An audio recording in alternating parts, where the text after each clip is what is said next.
یہ انبیاء علیہم السلام کے دین کی روایت ہے، یا دوسرے لفظوں میں کہیے کہ رسالت مآب صلی اللہ علیہ وسلم کے پس منظر کے لحاظ سے یہ دین ابراہیمی کی روایت ہے، اور اس روایت ہی کو اللہ کے آخری پیغمبر نے اپنی تصویب سے ہمارے لیے دین کی حیثیت سے جاری کیا ہے۔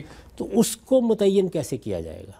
یعنی جو کچھ عملی طور پر ہمیں اللہ کے رسول سے ملا ہے اس کو ہم سنت کی تعبیر کے تحت کیسے رکھیں گے، تو اس کے اصول و مبادی سمجھنے چاہیے۔ اور پھر آخر میں یہ کہ چونکہ رسالت مآب صلی اللہ علیہ وسلم نے جو دین ہمیں قرآن و سنت کی صورت میں دیا، اس دین کو دینے کے بعد آپ کہیں چلے نہیں گئے، آپ نے کم و بیش 23 سال کا عرصہ پیغمبر کی حیثیت سے بسر کیا۔ اس میں لوگوں نے آپ کو دیکھا، آپ سے سوالات کیے، آپ کی باتیں سنی، ان کو بھی بعد میں لوگوں نے بیان کیا۔ تو یہ آپ کے علم و عمل کا، آپ کی سیرت و سوانے کا تاریخی ریکارڈ ہے۔ اس تاریخی ریکارڈ کو، جسے ہم حدیث کہتے ہیں، کہاں سے لیا جائے گا، کیسے پرکھا جائے گا؟ اگر لوگوں نے اس کو بیان کیا ہے تو اس کی تحقیق کے کیا ذرائع ہوں گے، اور اس میں تدبر کر کے اس کو سمجھنے کے لیے کن چیزوں کا لحاظ کیا جائے گا؟ تو یہ اصول و مبادی ہے، یہ پہلا مقدمہ ہے۔ دوسرا مقدمہ یہ ہے کہ خود دین کیا ہے، یعنی اس سے پہلے کہ آپ دین کی تفصیلات کو جانیں، دین کیا ہے، یہ کیوں ضروری ہوا کہ یہ مقدمہ لکھا جائے اور اس کو مقدمے کی حیثیت سے لکھا جائے؟ میں تھوڑا سا اس کا تاریخی پس منظر واضح کرنا چاہوں گا۔ جب ہم دین کے احکام سنتے ہیں تو ایک آدمی یہ کہتا ہے کہ نماز پڑھنی ہے، روزہ رکھنا ہے، حج کرنا ہے، زکوٰۃ دینی ہے، ایسے ہی کچھ آداب بتا دیے جاتے ہیں۔ آپ کو بالوں کی صفائی کرنی ہے، آپ کو مونچھیں پست رکھنی ہیں، بچوں کے ختنے کرنے ہیں، بہت سی چیزیں ہیں جو دینی حیثیت سے بیان کی جاتی ہیں۔ تو ان احکام میں بھی آپ نے دیکھا ہوگا کہ لوگوں کے ہاں اختلافات ہو جاتے ہیں۔ اس وقت رمضان کا مہینہ ہے، اس میں بھی اگر آپ دیکھیے تو لوگ بحث کر رہے ہوں گے کہ انجیکشن لگوانے سے روزہ ٹوٹ جاتا ہے یا نہیں، جی، آنکھوں میں سرما ڈالنے سے روزہ رہ جاتا ہے یا نہیں۔ یہ بحثیں ہوتی ہیں نا، اس میں ہو سکتا ہے کہ اہل علم کے آپ کو مختلف جواب ملے۔ اسی طرح حلال حرام کی بعض چیزیں ہیں، اس میں بھی کچھ اختلافات ہو جاتے ہیں، ان میں بھی لوگ ایک دوسرے کے ساتھ بحث بھی کرتے رہتے ہیں۔ عبادات میں جو جزوی چیزیں ہیں ان میں بھی آپ نے دیکھا ہوگا کہ فاتحہ امام کے پیچھے پڑھنی ہے یا نہیں پڑھنی ہے، رفع یدین کرنا ہے یا نہیں کرنا، ان پر بحثیں ہوتی رہتی ہیں۔ اس میں بھی اختلافات ہوتے ہیں۔ یہ اختلافات وہ ہیں جو تفریعات کے اختلاف ہیں، فروع کے اختلاف ہیں، جو جزو میں اختلافات ہیں۔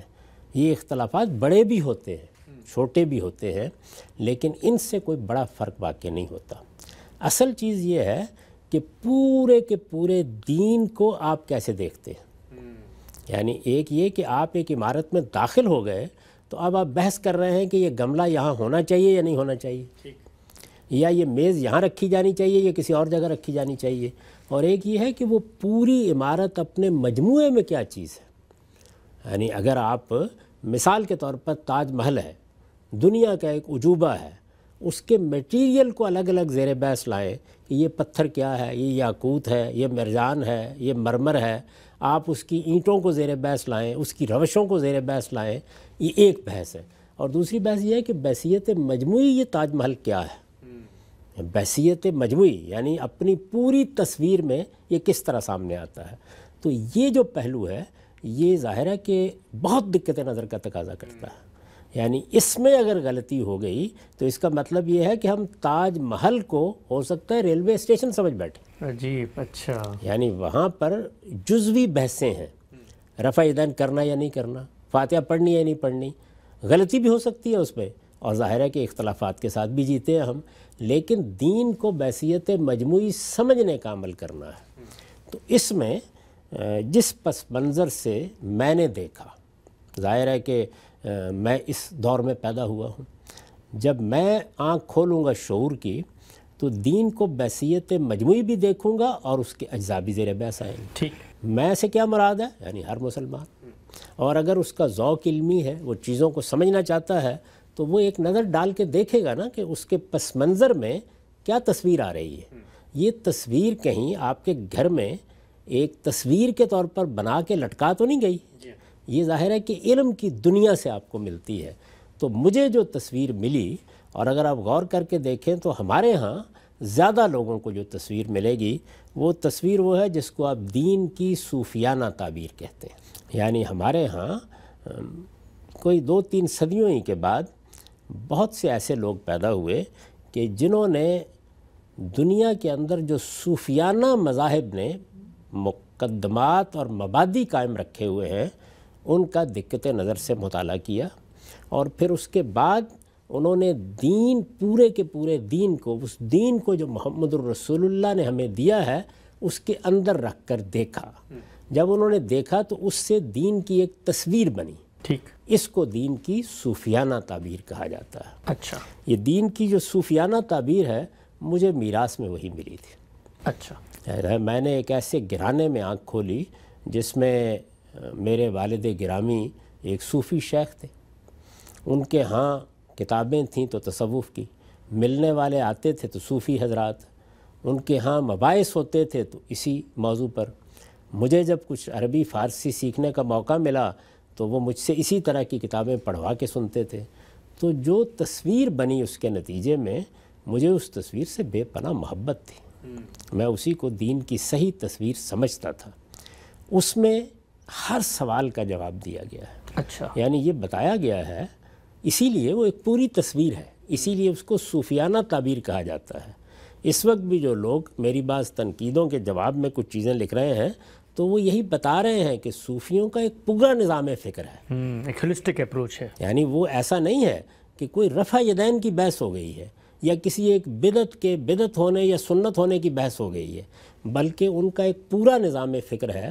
اس نظام فکر میں مقصد بھی طے کیا گیا ہے کیا ہے، اس میں ہدف بھی بیان کیا گیا کیا ہے، اس میں نصب العین بھی متعین کیا گیا ہے کہ کیا ہے، اس میں کیا ہوں اور میرا پروردگار سے کیا تعلق ہے، اس سوال کا جواب بھی دیا گیا ہے۔ اور اس کے بعد دین ہی کی اصطلاحات کو لے کر ہر چیز کی ایک تصویر میرے سامنے رکھی گئی ہے۔ توحید کیا ہے، توحید کے مدارج کیا ہیں، توحید کے مراحل کیا ہیں، نبوت کیا ہے، نبوت کی حقیقت کیا ہے، نبوت کیا اب بھی اپنی حقیقت کے لحاظ سے جاری ہے، کیا اپنے دعوے کے لحاظ سے بھی جاری ہے، کیا ختم ہو گئی ہے۔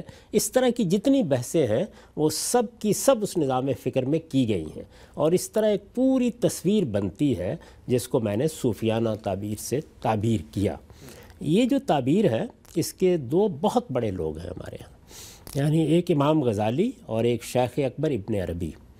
ان لوگوں کی تصنیفات ہی بچپن میں پڑھی، والد صاحب کے ہم یہی موجود تھیں، تو یہ ایک پورا نظام فکر ہے جو ہمارے سامنے لاتے ہیں، یعنی اس کے کچھ اصول ہیں، کچھ مبادی ہیں، اس سے ایک مابعدت طبیعیات وجود میں آتی ہے، اس میں الہیات سے متعلق کچھ بڑے نازک مسائل ہیں جن پر گفتگو کی گئی ہے۔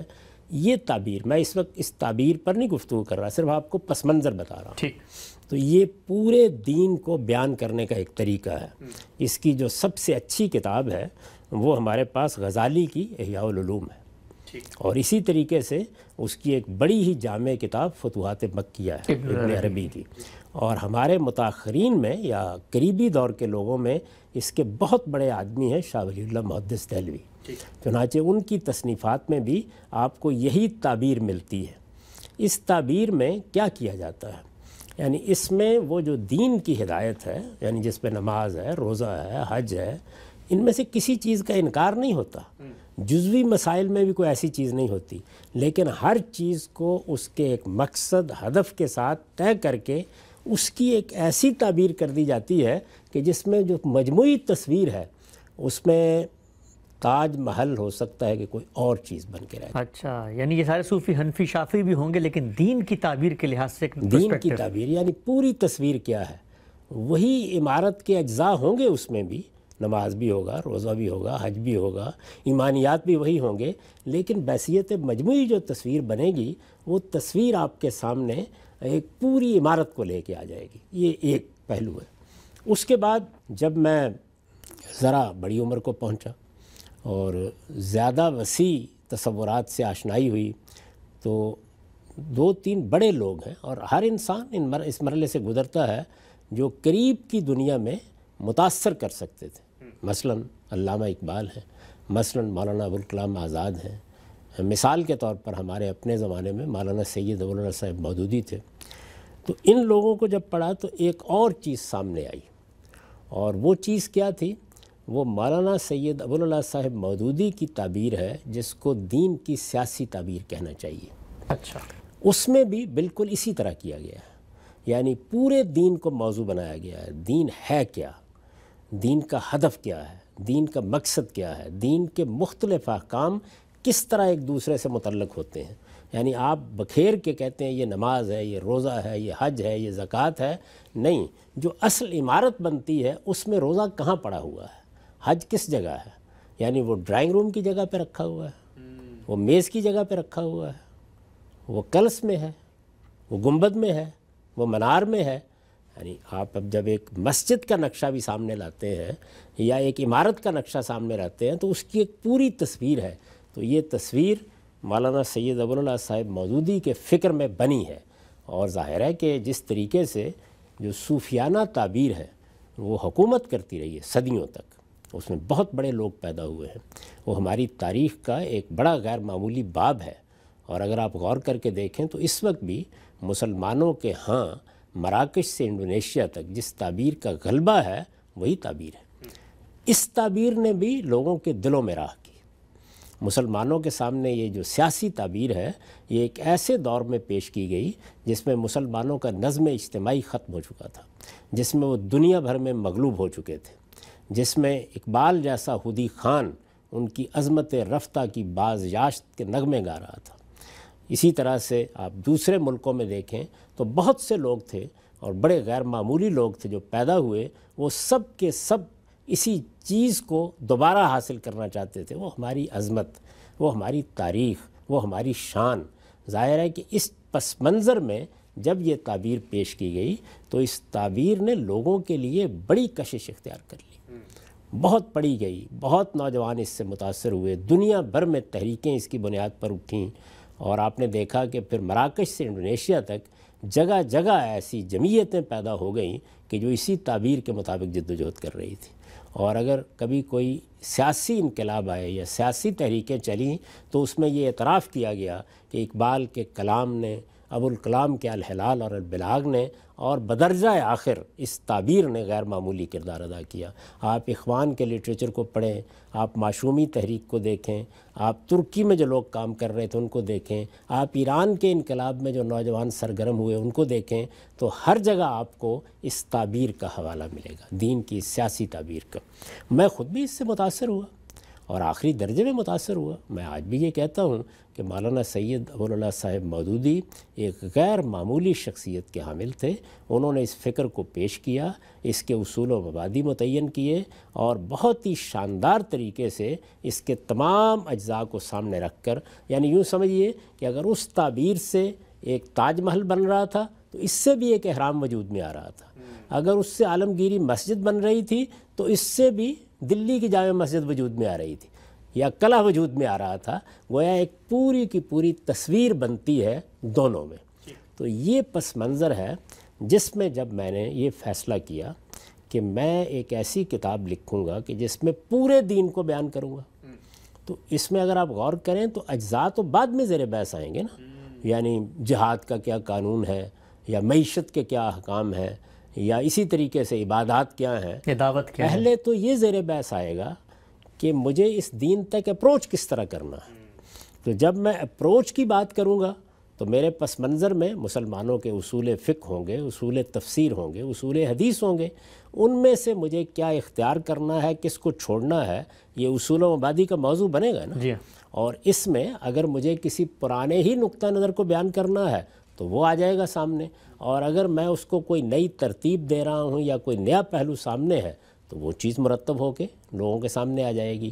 ایسے ہی یہ سوال میرے سامنے تھا، دوسرا بڑا سوال، کہ دین کو بحیثیت مجموعی جس طرح دیکھا گیا ہے اس میں کیا صوفیانہ تعبیر درست ہے، کیا دین کی یہ سیاسی تعبیر درست ہے؟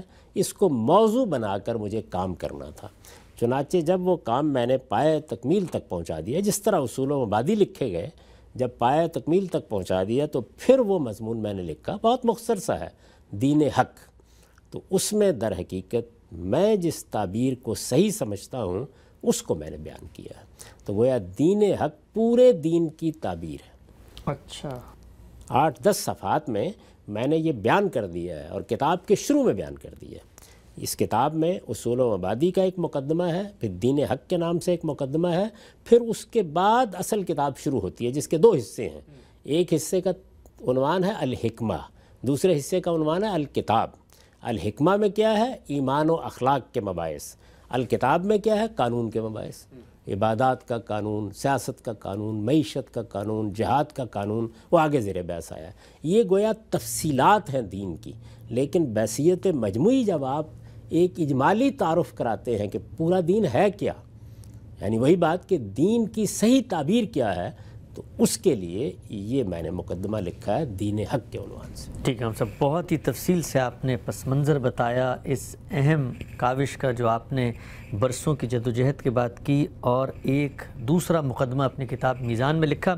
کچھ ضمنی پہلو میں چاہتا ہوں ذرا ان پر آپ مزید روشنی ڈالیں، اور پھر ہم آگے آئیں گے اس مقدمے کے کانٹینٹ پہ، ایک ایک چیز کو انشاءاللہ آنے والی نشستوں میں بھی سمجھیں گے۔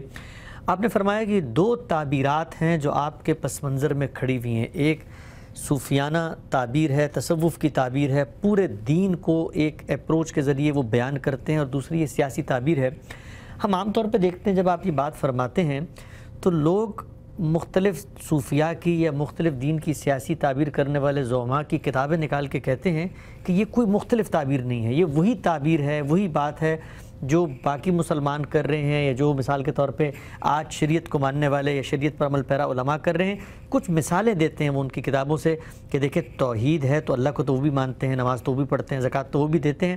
مجھے ذرا مزید تفصیل سے آپ بتائیے گا کہ فرق کہاں واقع ہوتا ہے، کچھ اگر آپ مثالیں مجھے دے سکیں کہ سیاسی تعبیر اگر کوئی عالم کر رہا ہے، نماز روزہ زکوٰۃ حج سب مان رہا ہے، لیکن اس سے فرق کیا پڑے گا، نتیجے کے اعتبار سے کیا چیز ہوگی؟ دیکھیے یہ جو چیزیں ہیں نا، یہ توحید ہے مثال کے طور پر، نبیوں پر ایمان ہے، قیامت پر ایمان ہے، یا اسی طرح نماز روزہ حج ہے، یہ اجزاء ہیں، یعنی اس پوری کی پوری عمارت میں کیا کیا چیزیں ہیں تو وہ اجزاء ہیں۔ میں نے آپ سے گزارش کی ہے کہ اصل چیز یہ ہے کہ ان اجزاء کو کہاں پلیس کیا گیا ہے، کس چیز کو کیا حیثیت دی گئی ہے۔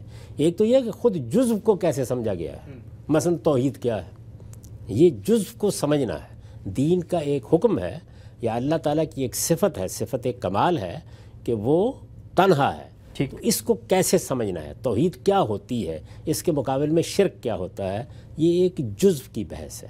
لیکن جس وقت آپ اس سے ایک پوری تصویر بناتے ہیں تو اصل میں چیزیں اپنی جگہ رکھ کے دکھانی پڑتی ہیں آپ کو۔ جیسے نماز ہے، روزہ ہے، عبادات ہیں۔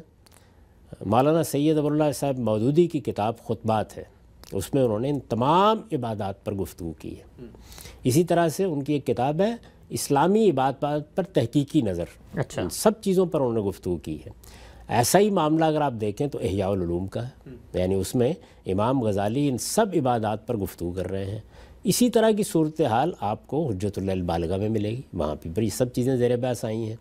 ان تمام چیزوں کو آپ ایک تو یہ ہے کہ جزء میں بیان کر رہے ہیں، بھئی نماز میں اعمال ہیں، نماز میں اذکار ہیں، ظاہر ہے کہ یہ تو وہی کچھ ہے جو کچھ کہ میں کہہ رہا ہوں، امام غزالی کہہ رہے ہیں، ابو اللہ مودودی کہہ رہے ہیں، یہ جزء کی بحث ہے۔ اس میں بھی اختلافات ہو جاتے ہیں، لیکن بحثیت مجموعی وہ جزء کی بحث ہے۔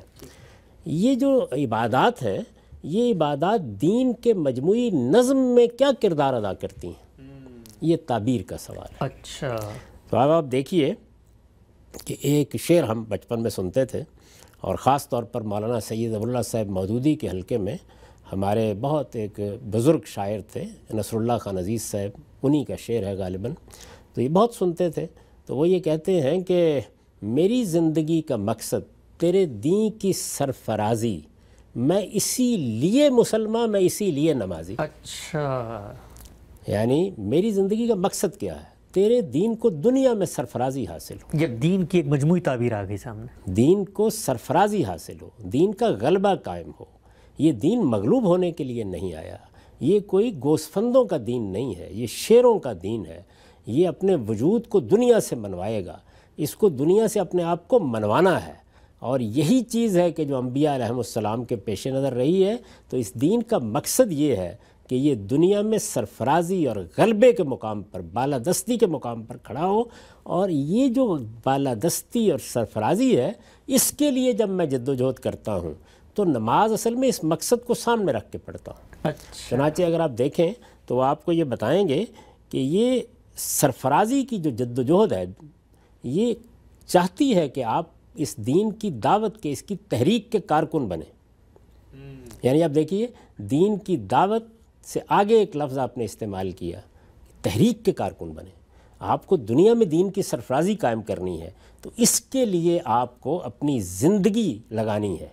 اللہ تعالیٰ نے آپ کے جان و مال اس مقصد کے لیے خرید لیے ہیں۔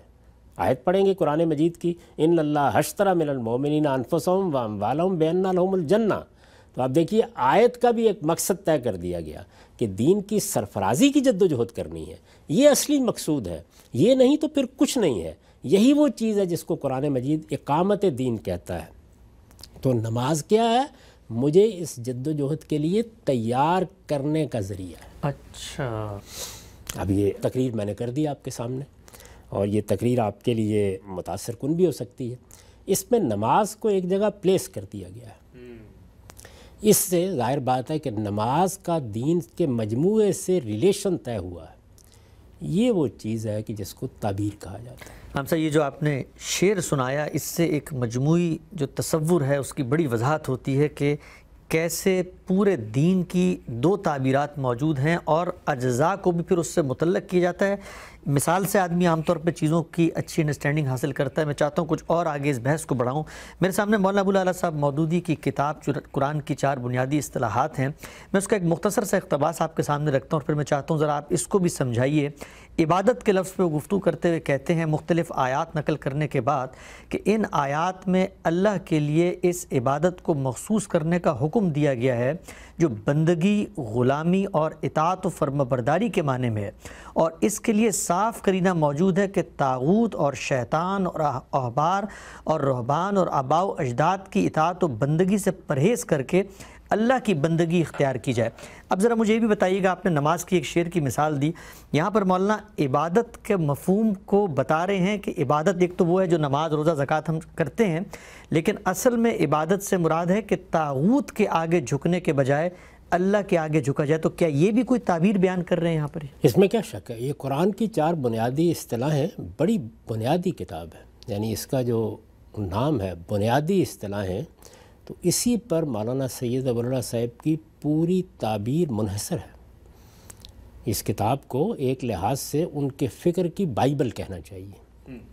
اس میں انہوں نے قرآن کی 4 اصطلاحات کو لیا ہے، یعنی الہ، رب، عبادت اور دین، اور پھر یہ بتایا ہے کہ ان کا مفہوم تاریخ میں کہیں گم ہو گیا۔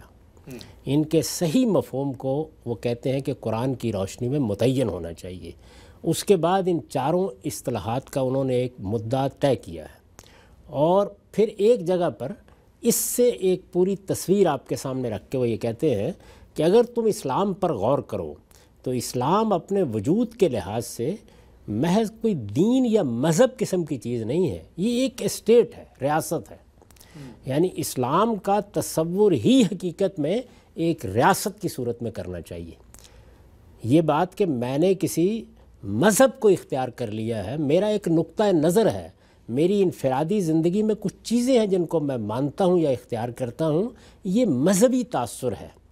آپ کو دیکھنا یہ چاہیے کہ ایک نظم ریاست ہے جو عالمی سطح پر قائم ہو گیا ہے، ایک عالمی خلافت ہے جو وجود میں آ گئی ہے، اس کو سامنے رکھ کر اسلام کی تصویر بنائیے، پھر دیکھیے کہ اس میں نماز کہاں ہے، پھر دیکھیے اس میں روزہ کہاں ہے، پھر دیکھیے اس میں توحید کی دعوت کہاں ہے، پھر دیکھیے کہ اس میں مختلف احکام کیا کردار ادا کرتے ہیں۔ تو ان میں سے کسی چیز کا انکار نہیں ہو رہا، بلکہ ان تمام چیزوں کو کس کس جگہ رکھنا ہے اور اس سے مجموعی تصویر کیا بننی ہے۔ میں نے آپ سے عرض کیا ہے نا کہ اینٹ پتھر وہی ہے، اس سے آپ چاہیں تو آپ لال قلعہ تعمیر کر دیں، چاہیں تو آپ دلی کی جامع مسجد تعمیر کر دیں۔ تو اب جب آپ تعمیر کرنے کے لیے بیٹھیں گے تو اسی اینٹ پتھر کو اور انہی اجزاء کو آپ ایک ترتیب دیں گے نا، اس ترتیب سے جو چیز سامنے آئے گی اس کو تعبیر کہا جاتا ہے۔ چنانچہ جب اس تعبیر پر یعنی دین کی سیاسی تعبیر پر پہلی علمی تنقید سامنے آئی، اور وہ کس کی طرف سے آئی؟ وہ اس جلیل القدر عالم کی طرف سے آئی جن کا حال میں انتقال ہوا ہے، مولانا وحید الدین خان صاحب۔ تو انہوں نے اپنی اس کتاب کا نام کیا رکھا؟ تعبیر کی غلطی۔ یعنی یہ جو تعبیر ہے مولانا سید ظفراللہ صاحب مودودی نے جو تعبیر کی ہے اس تعبیر میں غلطی کیا ہوئی ہے. تو انہوں نے یہ بتایا کہ ایسا نہیں ہے کہ مولانا سید ظفراللہ صاحب مودودی نے دین کی کسی بات کا انکار کر دیا ہے.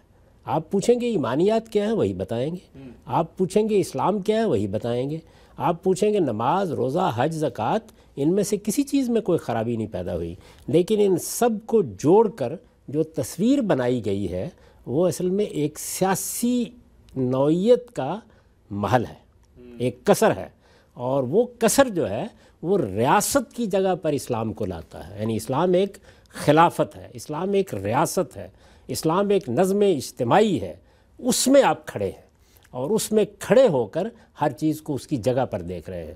چنانچہ دیکھیے کہ مولانا سید ظفراللہ صاحب مودودی کی ایک کتاب ہے مرتد کی سزا.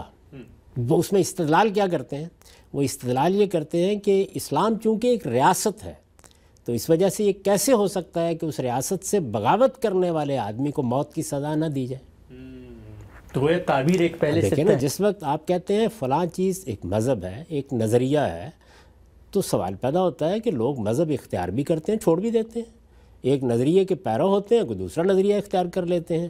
لیکن اگر وہ ریاست ہے تو پھر ریاست سے بغاوت کی سزا, اس طرح کی سب چیزیں جو سیاست میں بولنی ممکن ہوتی ہیں وہ انہوں نے بنائے استدلال بنا دی. کہ پھر وہی بنائے استدلال ہے جس پر آپ نے ایک مرتبہ سوال کیا تھا کہ کیا چیز ہوتی ہے.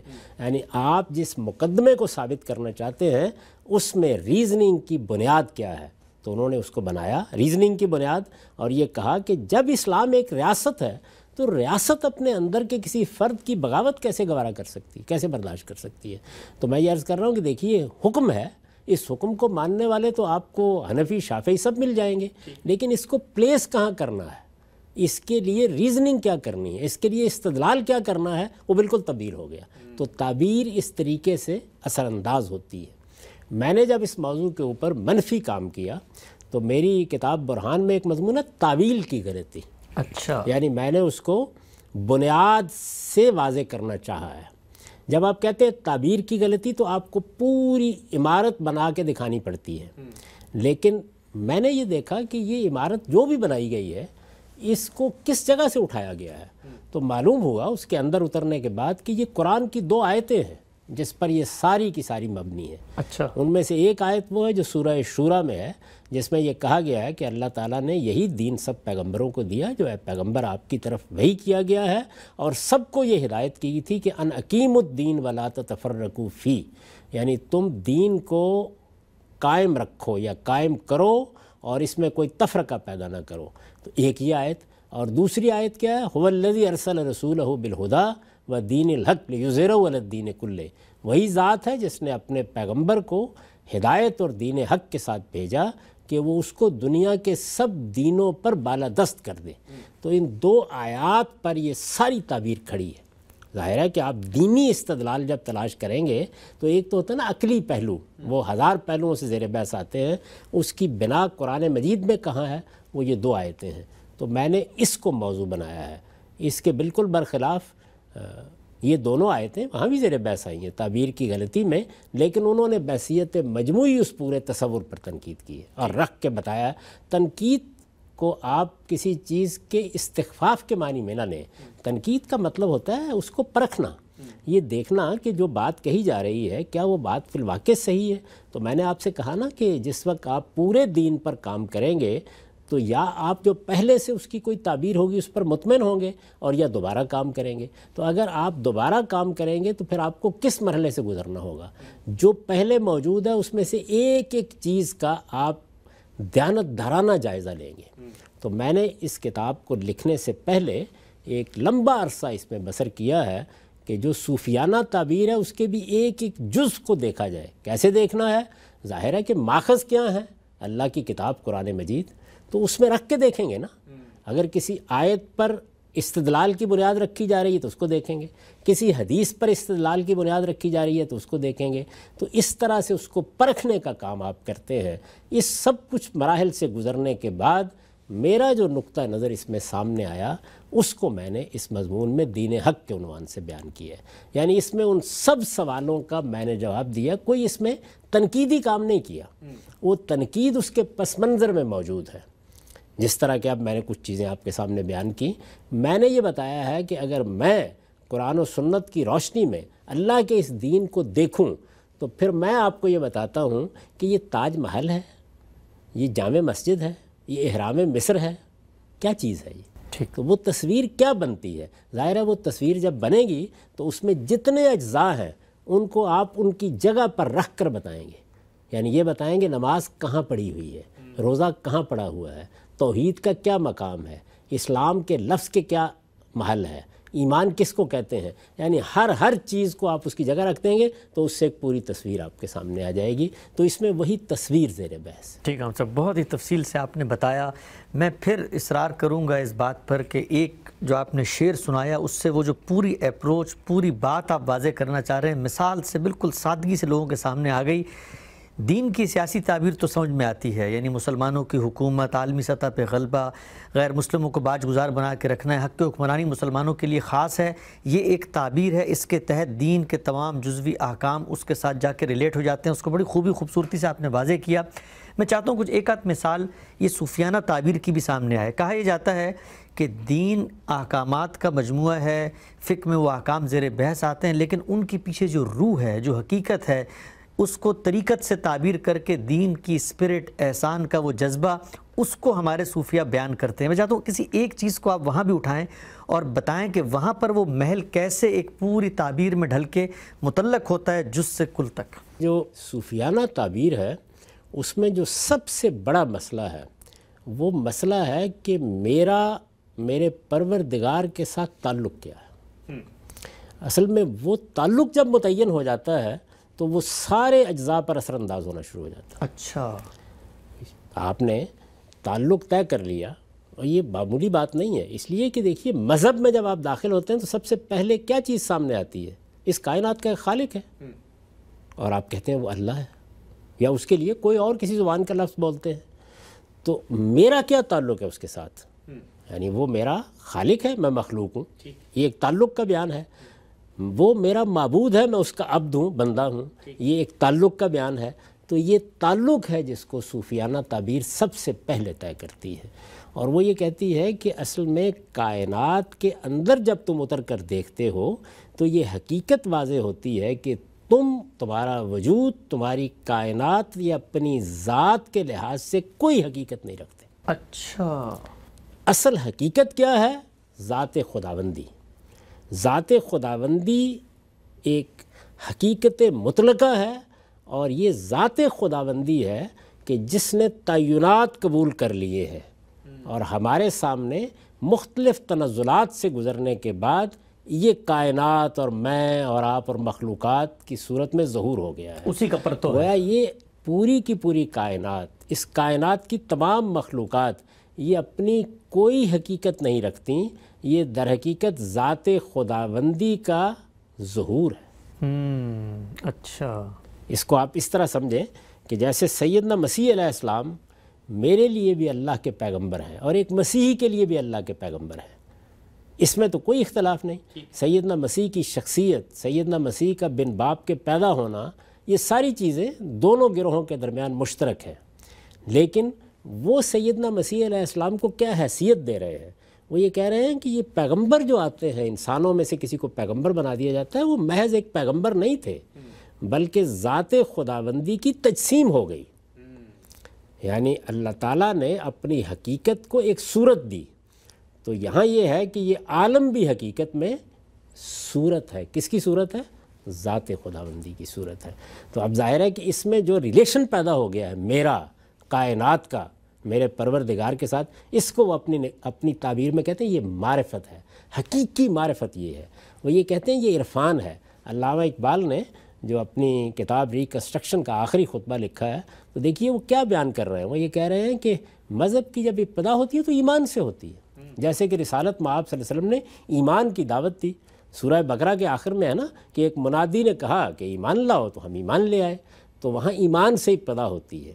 اس کے بعد وہ دوسرا مرحلہ آتا ہے جس کے اندر وہ چیز حکمت میں، علم میں ڈھلتی ہے، اور تیسرا مرحلہ وہ ہے کہ جس میں وہ عرفان میں تبدیل ہو جاتی ہے۔